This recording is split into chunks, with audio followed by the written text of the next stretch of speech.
Di ba sabi dito sa problem, assume that a 700 kVA load has 65% power factor. It is desired to improve the power factor to 92%. So determine the size of the capacitor. So QC yan.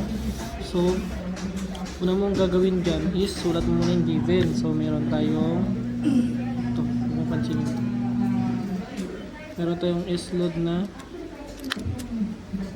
700 kVA at 65 power factor, 65%. Tapos meron din tayong power factor final na 92%. So ang hinahanap is QC. So una mong gawin dyan, sakit ang method ko kasi is yung triangle method, yung tip tail. So ito siya, yung triangle yan. So drawing mo muna yan. So dito yung S, dito yung pilot pala to.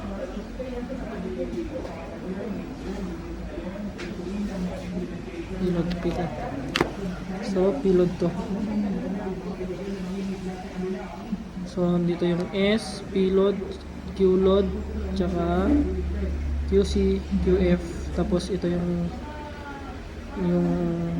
theta ng final, theta ng capacitor. So una mong gawin, meron ka ng S load, di ba? S load to.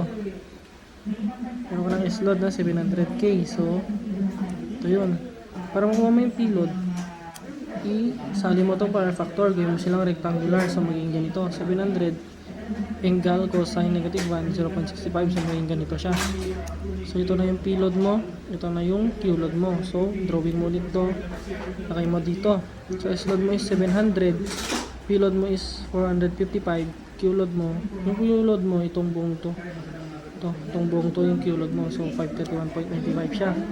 Tapos dito yung capacitor mo, QC, Q final.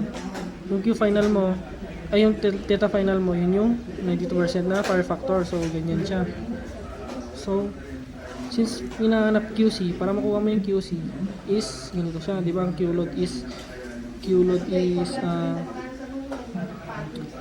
is equals QC plus QF. So para makuha mo yung QC is equals Q-load minus QF. So since may Q-load ka na, ang kailangan mo na lang is QF para mahanap mo yung QC. So sa pag-solve ng QF is ganito, titingin ka sa triangle, titingin ka dyan.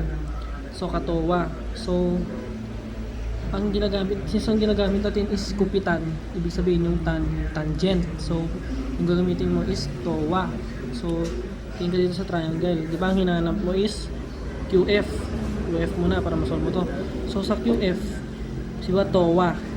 Pupunta ka sa may angle, di ba? Ang angle niya ito yung angle niya, yan, theta F. Ito yung angle ng capacitor, ito yung angle ng final. Ang hinahanap mo final, so dito ka titingin sa angle ng final. So sa angle ng final, di ba towa? Bali pag towa, opposite over adjacent. Yung O, opposite, yung A, adjacent. Yung opposite, yun yung kabaligtaran ng angle. Ito, kabaligtaran niya. Ang kabaligtaran niya is ito. Ang adjacent, yun yung malapit sa angle. So, yung malapit sa angle, ito. Itong nasa baba. Bali, yung O, opposite, kabaligtaran ng angle. So, nandito. Yung adjacent, yung malapit sa angle. So, yung malapit sa angle is itong nasa baba. So, ang magiging formula mo dyan na ang theta F mo is ganito, theta F is equals arctan na siya, arctan yung opposite, yung QF opposite over adjacent na P-load. So meron ka ng formula. So dito isa-substitute mo na lang yung mga given. So sa theta F, ito cosine, ito yung theta F mo, cosine arc cosine 0.92 is equals arctan negative 1. Ito, yung QF mo, wala. Yan yung hinahanap mo. Tapos, yung P-load mo na adjacent is 455. So, SIP solve mo, ang kukuha mo sa QF is ito. So, meron ka ng QF. So, pwede mo nang i-substitute dito yung Q-load tsaka QF. Makukuha mo na yung QC. So, ito na siya. Ayan. So, ito na yung final answer.